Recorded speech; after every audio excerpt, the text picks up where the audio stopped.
One of the proudest things that I've been part of in my career, and I'm not running away from my record, I'm proud of my record.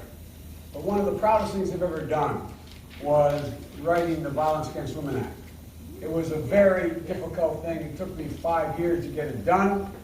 No one really, even the people who supported me, thought it could be done and didn't want to invest in it at the time. But I just want to raise this with you, as we used to say in the Senate, a point of personal privilege. The fact of the matter is, this is the 25th anniversary today of the signing of the Violence Against Women Act. It has to be reauthorized, though. It has to be reauthorized. And the Republicans are letting it die. Letting it die in the United States Senate.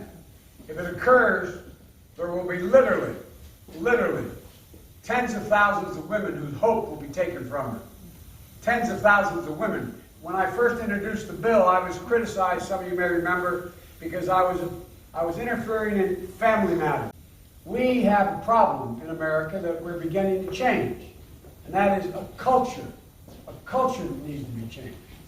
We're in a situation where, you hear that phrase, the rule of thumb. The rule of thumb is, some of you lawyers may remember what that's all about. In the English common law, a man was able to, and beyond that, chastise his wife.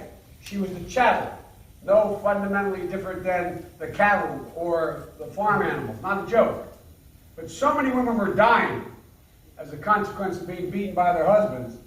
The common law court said, no man can beat his wife with a rod thicker than the circumference of his thumb. It didn't come from anywhere else. It's part of our English jurisprudential tradition. And it's a very, very, very bad cultural hangover we've had. And one of the things I think we have to continue to do is we have to expunge the culture, change the culture of how we treat women and anyone. My dad had an experience. Everybody thought my passion for the Violence Against Women Act related to maybe my mom or, God forbid, my sister or my deceased wife or my present wife has been victim. They weren't. It was because of my dad. My dad was an honorable man. My dad used to say, for real, the greatest sin that anyone can commit is the abuse of power, whether it's economic, political, or physical. He said the cardinal sin is a man raising his hand to a woman or a child. There is no excuse, zero, none, other than self-defense. If a woman is inebriated and she can't say yes, it's rape. If a woman is in a situation where she can't control it, it is a problem.